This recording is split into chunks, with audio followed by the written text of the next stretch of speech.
사태가 점점 커지고 있는 장인수 기자건에 대해서 민정수석설까지 돌았던 최강욱 전 의원의 분석이 큰 화제입니다. 해당 부분 끝까지 봐주시고 여러분들의 생각 댓글로 부탁드립니다. 정확히는 공소 취소를 요청했다, 요구했다. 예. 여기까지고 그런 말이 나오니까 그러면 검찰개혁을 그거하고 지금 엿바꿔 먹는 거냐. 바꾸려 한 거 아니냐. 이런 식의 이제 해석이 따라붙은 거죠. 상당히 뭐랄까 너무나 좀 위험한 내용을 담고 있는 얘기고, 장인수 기자가 당연히 뭐 그냥 없는 얘기를 지어낼 사람은 절대 아니니까 예. 어디선가 분명히 듣고 얘기를 했을 텐데, 저는 장인수 기자한테 그 얘기를 한 사람이 누군지가 되게 궁금해요. 예. 만약에 그게 검사라면 이게 장난질일 가능성이 있다. 그러니까 뭔가 그렇게 이제 얘기가 나오면 공소 취소 하고 싶어도 못 하는 거 아니에요. 그렇죠. 그런 상황도 만들고, 그 다음에 이제 그렇게 해가지고 현 정부나 대통령한테 뭐가 큰 구린 게 있는 것처럼 또 모양새를 만들고, 그런 식의 어떤 정치적 의도를 가지고 장 기자를 속여먹었을 가능성도 배제할 수 없다. 예. 그다음에 그게 사실이라면 그 얘기를 그렇게 한 소위 그 아주 중요한 위치에 있는 공직자라는 사람은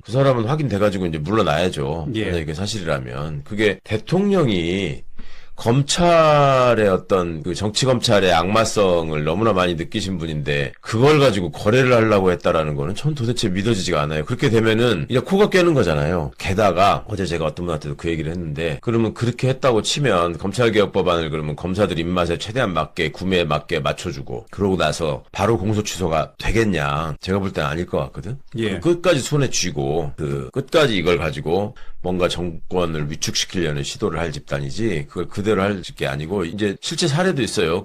김명수 대법원장이 굉장히 뭔가 이렇게 인권보호를 위한 전향적인 판결을 해야 된다라는 입장을 계속 갖고 있으니까 김명수 대법원장을 입건해가지고 그걸 구속 한 해 만에 하는 얘기를 계속 흘렸거든요. 조선일보 같은 것들을 통해서. 퇴임할 때까지 계속 그렇게 괴롭혔다고. 그리고 예. 얼마 전에 지금 무혐의 처리했다는 결정이 나왔어요. 그러니까 이제 그런 식으로 늘 뭔가를 이렇게 고리를 걸어놓고 사람을 궁지에 몰려고 하는 게 정치검찰의 전형적인 수법이기 때문에 대통령이 그거에 걸려서 넘어가실 리는 없다. 그렇다면 어디선가 이게 뭔가가 지금 좀 잘못된 얘기가 같다 라는 걱정을 하고 있습니다. 밝혀지면 좋을 일인데, 장인수 기자가 기자로서 가지고 있는 어떤 위치 때문에 여러 가지 뭐 고심이 있을 것 같은데, 좀 기다리면 진상이 드러나겠죠. 예. 기대합니다. 그런데 이제 국민의힘은 곧바로 이 거래설 의혹의 그 진실을 밝혀야 한다면서 특검 도입을 주장하고 있습니다. 정치적인 공세죠, 전형적으로.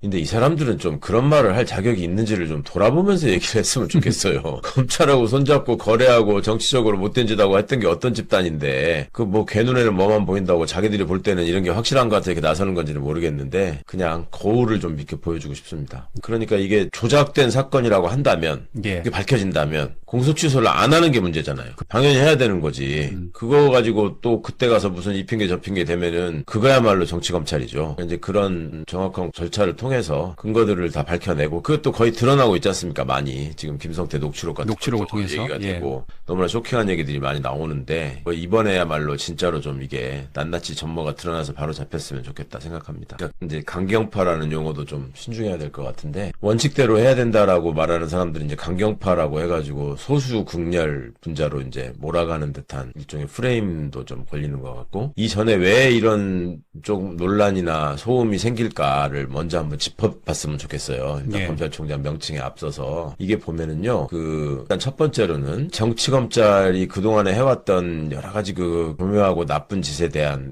원죄 때문에 대통령께서도 지적한 바가 있잖아요. 정말 나쁜 짓을 많이 했기 때문에 무슨 말을 해도 믿지 않는다. 이게 그거를 검찰 출신 의원들한테도 똑같이 지금 적용되는 상황이거든요. 지지자들이나 시민들이 볼 때는 저거 또 검찰 편드네, 이제 이렇게 하면 얘기가 끝나버리는 상황이 돼가지고, 일단 정치검찰에 싸질러 놓은 어떤 이 오물들이 여전히 지금 우리를 더럽히고 괴롭히고 있다, 이런 점이 하나 있고, 또 하나는 민주당 안에서 그러면 왜 정부 입법으로 할 수밖에 없는지, 그 다음에 정부 입법 안에 이번에 어떤 뜻에서 뭘 고치고 뭘 담았는지, 지난번에 제기된 비판은 어느 정도 해소됐는지를 설명을 했어야 됩니다. 근데 그거를 2차 정부 개혁 법안이 왜 그렇게 나왔는지가 사전에 설명이 별로 없었어요. 그냥 어느 날 정부가 2차 정부 법안을 제출했다. 그거를 민주당이 받아서 당론으로 하기로 했다. 이 정도 얘기만 들었잖아요. 그러면 처음에 정부 제출 법안에 대해서 얼마나 국민들이 이해할 만한 설명이 있었느냐.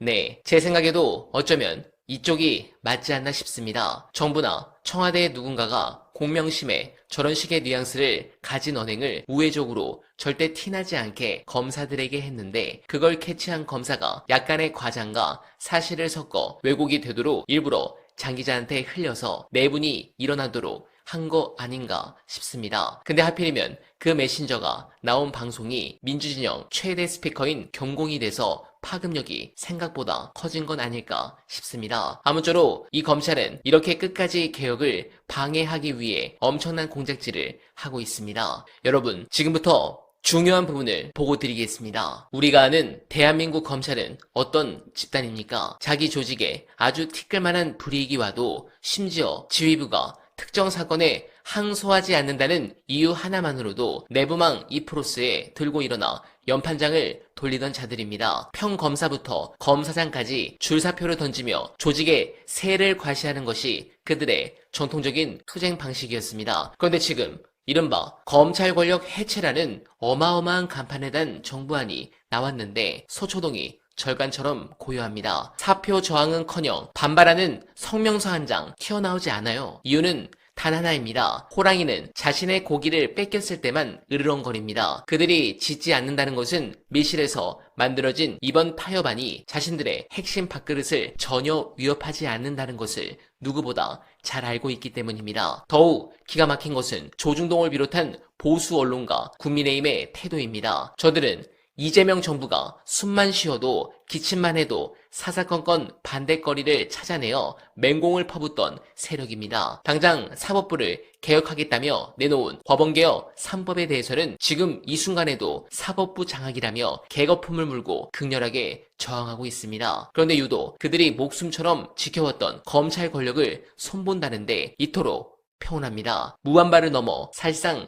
암묵적 지지를 보내고 있는 셈입니다. 현 정부의 방안 중에 이토록 검찰과 보수 언론, 보수 야당의 전폭적인 지지를 받은 건이 달리 있었습니까? 없습니다. 단 한 번도 없었습니다. 이것은 대한민국의 가장 견고한 기득권 삼각 카르텔이 이 정부안을 승인했다는 아주 끔찍하고 소름 돋는 역지표입니다. 기득권이 비명을 지르지 않는 개혁은 가짜입니다. 이 기괴한 무반발의 카르텔을 깨부수려면 주권자들이 입법부를 향해 더 매섭게 채찍을 들어야 합니다. 검찰, 조중동, 보수 야당이 한꺼번에 들고 일어나 나라가 망한다고 비명을 지를 수 있는 진짜 개혁안, 수사와 기소를 남김없이 찢어버리는 그 진짜 벼락을 내리쳐 달라고 요구하십시오. 저들이 짖지 않는다면 주권자가 물어뜯을 차례입니다. 여러분들은 어떻게 생각하십니까? 공감하셨다면 소중한 언알바 후원 부탁드립니다. 댓글에 고정된 내용을 통해 많은 사랑 부탁드리며 언알바는 오늘도 최선을 다하겠습니다. 여러분 고맙습니다.